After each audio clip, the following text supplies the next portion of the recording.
Issue 67. We start out at Never Lake, and for some reason Sonic wonders who the person approaching him on the chain is and says he should be on his guard when he should be expecting Porker because he was stranded on Miracle Planet last month. That's the whole reason they came here.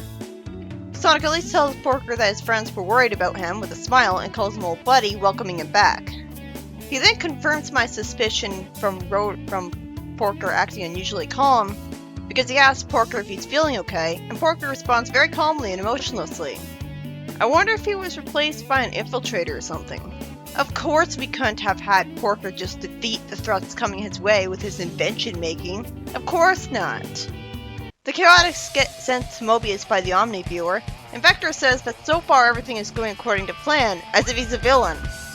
They get rushed by robot troopers with special abilities, and Mighty attacks them before getting hit by shot projectiles. Vector tells Charmy to draw their fire to give the Chaotix a second to regroup, though I'm sure it's also to draw their fire to him for another reason. Already Charmy's being more useful than he was under Penders because he's actually doing something with the Chaotix instead of just being there. After SBO hopes that robots will hit Charmy for talking knowingly, which is what I meant by wanting him to draw fire, SBO does a spinning top attack, his spin dash for Knuckles' Chaotix. I'm really glad this made it into the comic, it never did in Archie. Vector bites the arm of a trooper, and his strange, hard-to-read dialogue is explained by Mighty saying that his mouth is full at this moment. Mighty destroys a robot with super strength, and SBO points out that the other two troopers are retreating. Then Sonic destroys the robots before the Chaotix can try stealing their thunder. Vector says, "It is a great honor to meet you. The Omni Viewer has spoken highly of you." I can see Vector speaks way more formally in this comic, like Mighty in Other M. And I never thought I'd miss his obnoxious forced street lingo speech from Archie. I can't feel like he's the same character when he talks so differently in this alternate universe. How much older is he? Vector warns Sonic that the Metallux are using the Miracle Planet to further a scheme. Again, because God forbid that Porker destroyed them single-handedly with his invention-making skills and all that time on Miracle Planet. If this was happening to Rotor or Tails or Uncle Chuck, I'd be calling even more bullshit. In the next story, Knuckles screams about the robot destroying the Master Emerald when it doesn't look that destroyed to me. Zachary, warns Knuckles about getting too close to the robot when he doesn't have to. Well, maybe he's using him as a bodyguard.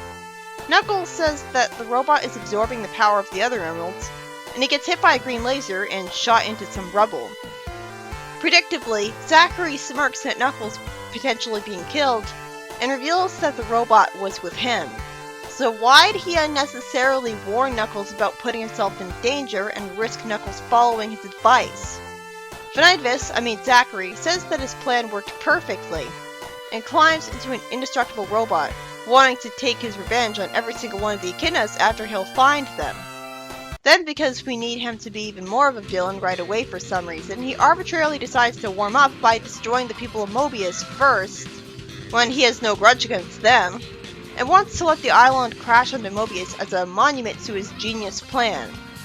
Again, I really hope he gets a proper explanation for why he's acting this way. Like the echidnas treating him like dirt and making him mad into misanthropy.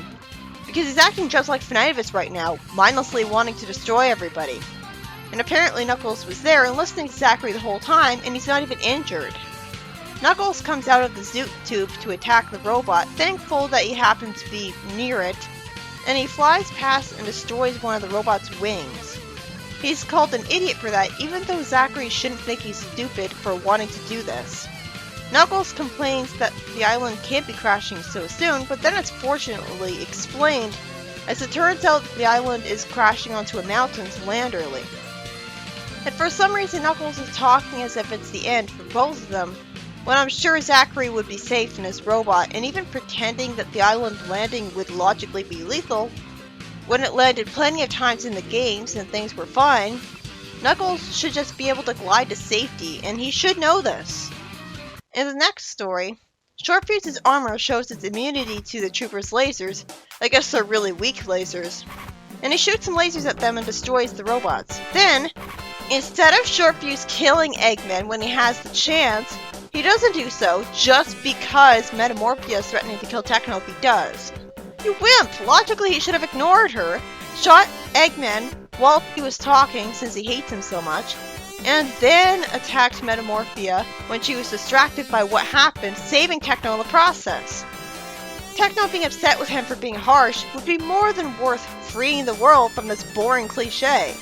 But instead, Short Fuse lets the villains talk because he's polite like that, despite having Short Fuse in his name. Then Short Fuse says that his reflexes are so fast that he could take Eggman and Metamorphia out in the blink of an eye. Do it then!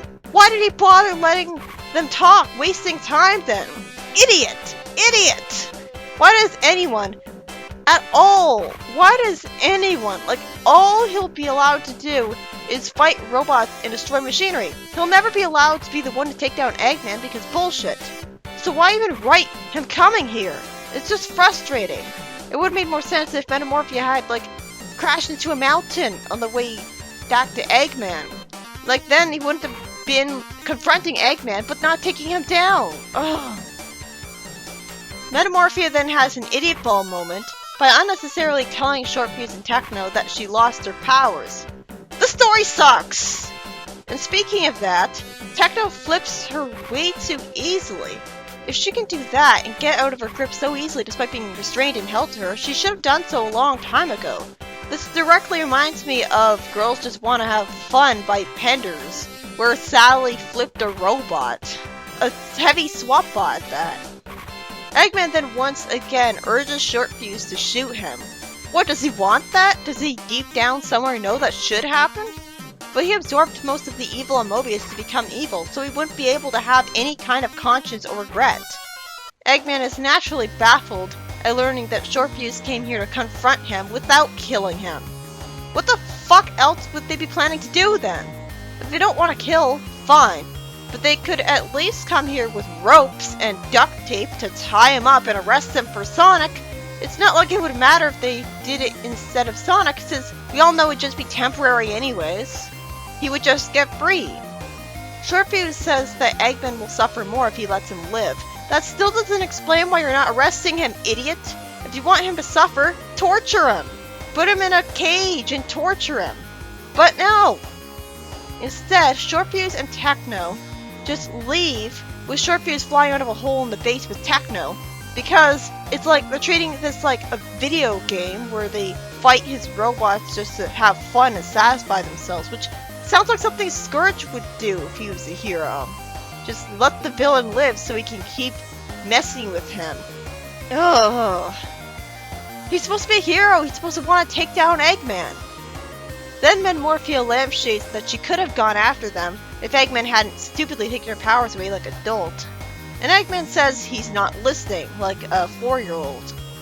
Short Fuse arbitrarily turns down using Techno's workshop as a secret base when I saw him in it in the summer special, so I assumed that he was using it as a secret base. Because he thinks if he stays on the move, he'll be more of a threat to Eggman. Because I guess Eggman won't be as likely to find him if he's not sedentary. First off, no, he's not a threat, because he won't kill or arrest him or put him in a coma. So he won't do anything to him, ever. And second, Sonic is a base, and he's the biggest threat on Mobius to him, and he should know that. And third, if he lives with Techno all the time, he'll be able to protect her, to prevent her from being kidnapped again, in the event that Eggman or his robots find her. What kind of writing is this? He didn't learn his lesson at all.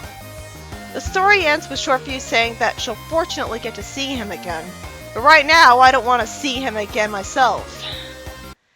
The first two stories were by Nigel Kitchen.